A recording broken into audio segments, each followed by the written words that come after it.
My parents certainly, as I said, they wanted me to attend university. Most people in my family are university educated, and I remember, back in grade 9 or 10, it was, oh, we should start going to career fairs, or we should go to university fairs, figure out where you want to go, what province, what school.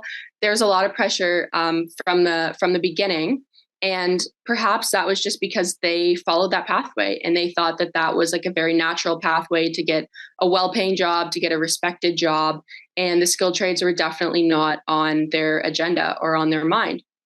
So I think it threw them for a bit of a loop when I came home one day and said, listen, I think this is what I want to do. I really want to start pursuing this. And I wouldn't say they were disappointed. They were just certainly surprised. But when we broke it down and said, this is how much I could end up making, this is the pathway to get there, I think it started to sink in to them that this was something that I was really passionate about. And I respect my parents a lot for letting me pursue this pathway and not just letting the stigma take over and say, no, this is what you have to do. I respect that a lot. And they gave me a lot of freedom to try.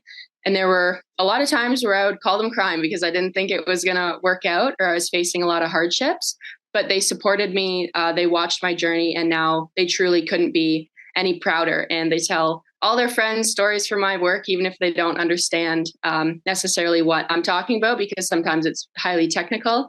They're just so proud, and they know that I work, to support the grid, to support power generation in Ontario. And they know I text them, hey, I'm running the plant.